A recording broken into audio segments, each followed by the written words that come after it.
Today, we're diving into something really specific, the psychology of the outsider.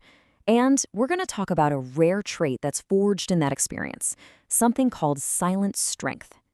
Okay, let me ask you something, and be honest with yourself.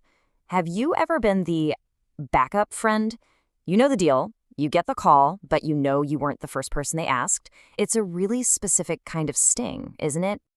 And look, if that feeling resonates with you, I want you to know you're not just being dramatic.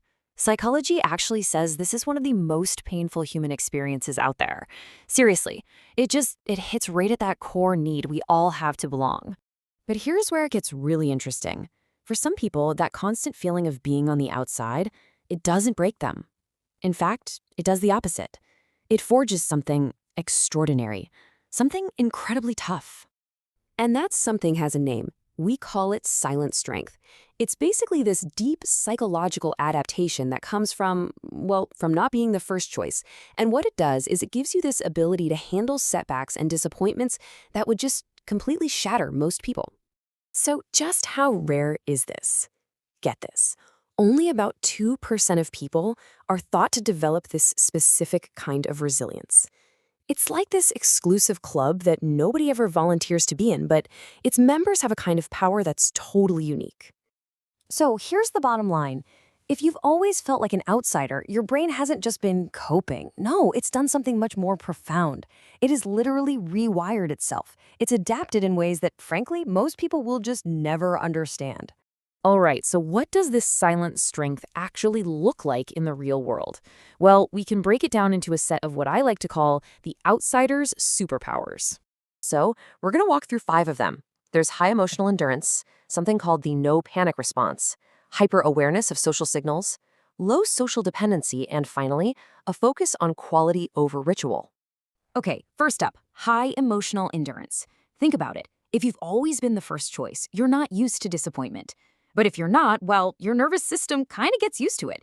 You've already played out the worst-case scenario in your head 1,000 times. So when a setback actually happens, you can handle it in a way that would just knock other people off their feet. There's a great line that sums this up perfectly. It goes, "Your strength is silent because it doesn't need to scream for attention. It simply exists." It's not about putting on a show, right? It's just this quiet, solid core inside you. And that leads right into the next trait. The no panic response. You know, when things go sideways, when plans fall apart, most people freak out.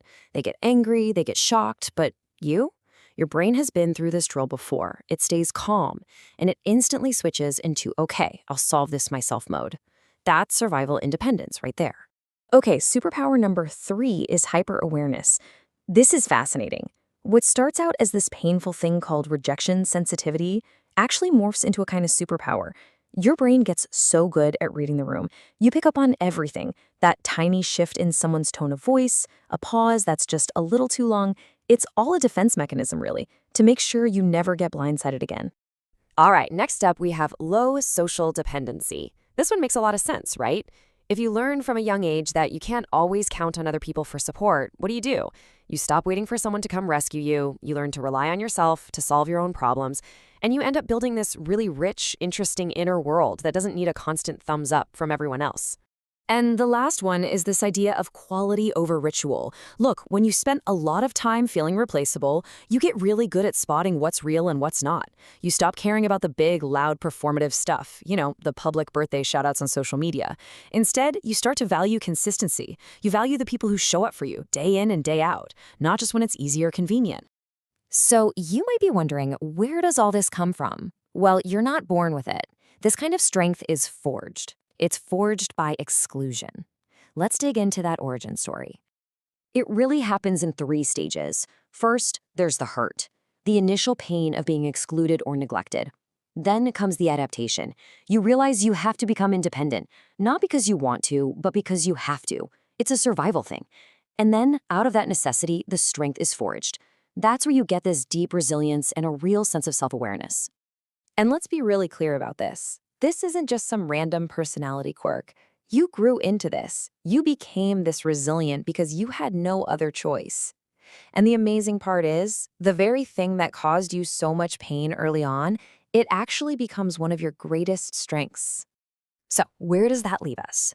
Let's pull all these threads together and talk about what this means for your psychology as a whole. Listen, if this whole thing has been hitting a little too close to home, I really want you to hear this.